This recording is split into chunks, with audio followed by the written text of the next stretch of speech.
பைத்தியம் முத்தி போயிடுச்சு. அதுக்காக தான் நான் சொல்றேன்.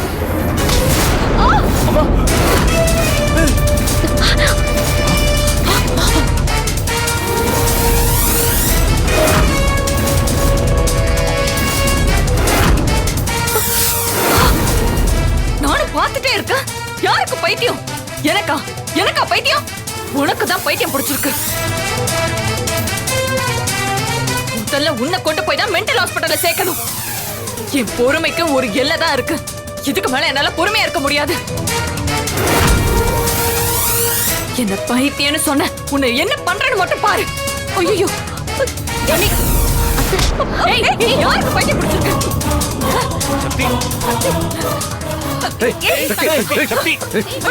சக்தி சொன்ன விடுங்க. சக்தி சொன்ன கேளு.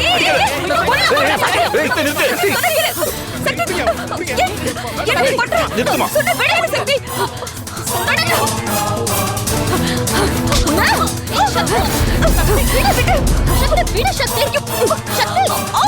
என்ன பண்ற சக்தி? சக்தி விடு சொல்றேன் சக்தி. சக்தி விடுங்க. என்ன விடுங்க.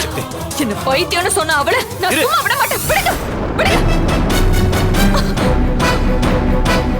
இங்க பாருங்க, சிவா சார் தான் எனக்கு கால் பண்ணாரு. இங்கதான் அவர் செத்து கிடந்தாரு.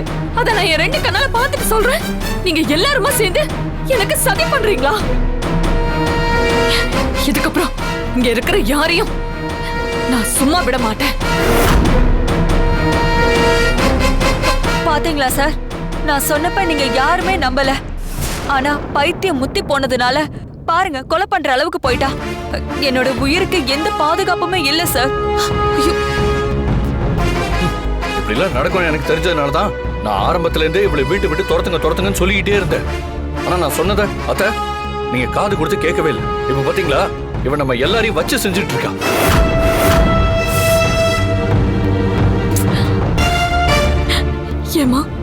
ஏமா நீங்க பதில் எதுவும் பேசாம இப்படி அமைதியா இருக்கீங்க? வாயை திறந்து சிவா சார் கிட்ட எல்லா உண்மையும் சொல்லுங்கம்மா. நீங்க சொன்னா மட்டும்தான் சிவா சார் நம்புவாரு.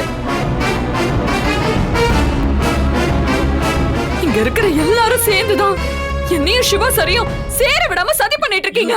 தயவு செஞ்சு உண்மையை சொல்லுங்கம்மா.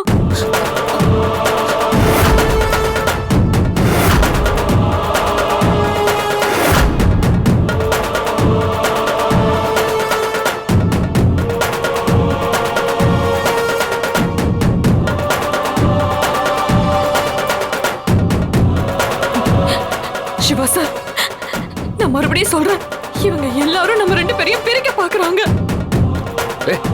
யார் யார பிரிக்க பாக்குறது? உனக்கு எனக்கு அப்படி என்ன சம்பந்தம் இருக்கு? பைத்தியம் மாதிரி பேசுனதை திரும்ப திரும்ப பேசிட்டு இருக்க.